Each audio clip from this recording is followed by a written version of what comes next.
Okay, so we're going to show you how to put all the parts together for your key and then put everything on your keyboard. And we're going to start by looking at the parts that are on the keyboard. You can see that at the bottom here of the place where the H goes, there's one large hook at the bottom in the center and two smaller ones at the top corners.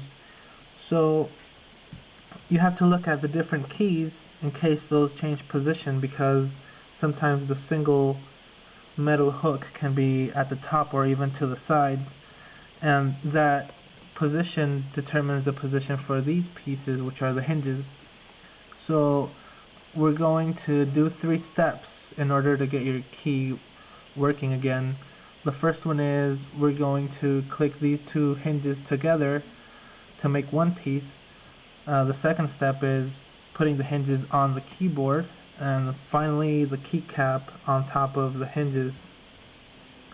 So we're going to start with the large piece, and you can see that it has 2 large pins on the top corners and 2 smaller pins at the bottom corners. Also, this large piece has 2 holes in the middle. Those are for grabbing onto the pins that are in the smaller piece so they can click together. Now, I mentioned that the small pins are at the bottom because the single hook is at the bottom where the key goes. So if that single hook were to be on top, then you would put those small pins at the top accordingly. In this case they're at the bottom, so we're going to face that like that. Then you're going to make sure not to put the piece upside down like this, because even though it looks the same, it won't work because the mechanism is limited that way. So feel underneath the vertical bars. If you feel a little bump in the middle, that faces the keyboard, and on top it's supposed to be one large smooth piece from top to bottom. So that's the right position for this piece. Put it down in the right position and get the next piece, which is this. This has 2 pins on the top and 2 in the middle and a small bar at the bottom. Again, I say bottom because that's where the large single hook is on the key space. You might have to turn it either like that or like that, but right now it's like this. Make sure not to put this piece upside down like that, because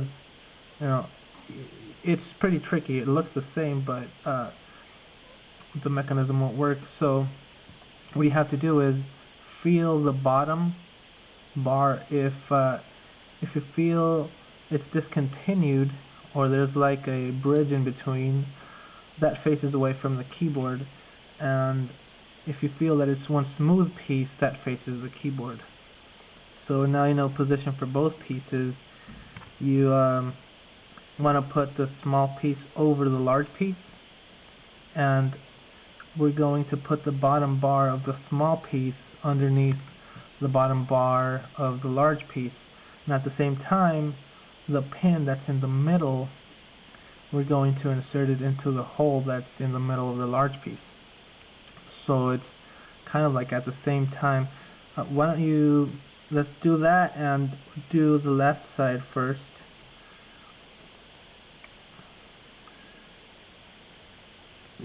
Okay, got that in. Now, once you have that, actually the bottom bar of the small piece doesn't go underneath the other bar on the large piece. So just like that, this pin is in. Now we have to put the other pin in the other hole, so there's not enough space. What you have to do is grab onto both pieces and just separate them in order for the pin to have enough space to go into that hole that's on the large piece. So there you go. Now both pieces are one. You put the bottom bar of the small piece underneath the single hook and you hold it there. Now we're going to put the pins that are at the top underneath the metal hooks that are on the keyboard. So pretty much you want to hold the bottom in place because that's already inserted and stretch the hinges upward or slide it upward in order for the hooks to grab on to the pins to actually go around the metal hooks that are on the keyboard. So once you have those underneath, you get your keycap, you put it right in the center and push down evenly, not too hard because you want to break the pin, but yeah, it clicks right in place. Now for the larger keys, it's the same procedure. The hinges look a tiny bit different, but it's the same procedure to install them.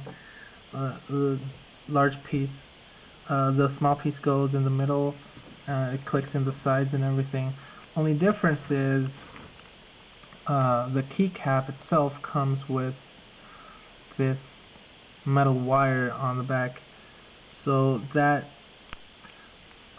has to go into those fittings that are at the very, very top of the keycap. There's one fitting to the top left, and the top in the middle, and the top to the right. There's others that are close by, but they're not really at the top as much as those are. Those are for hinges, but the very top ones, that's where you want to insert the metal wire. So just put the wire right in between those fittings and it clicks right on. Now we're going to assume that the hinges are in already, and you want to open the wire like that and put the key in the right position, which is this. What we're going to do is flip the key over this way and put the wire in these other fittings that are to the very left and right of the key space. So it has holes in it. That's where you put the wire. Then you just lay down your keycap on top of the hinges and click it. Try to stay close to the corners because that's where the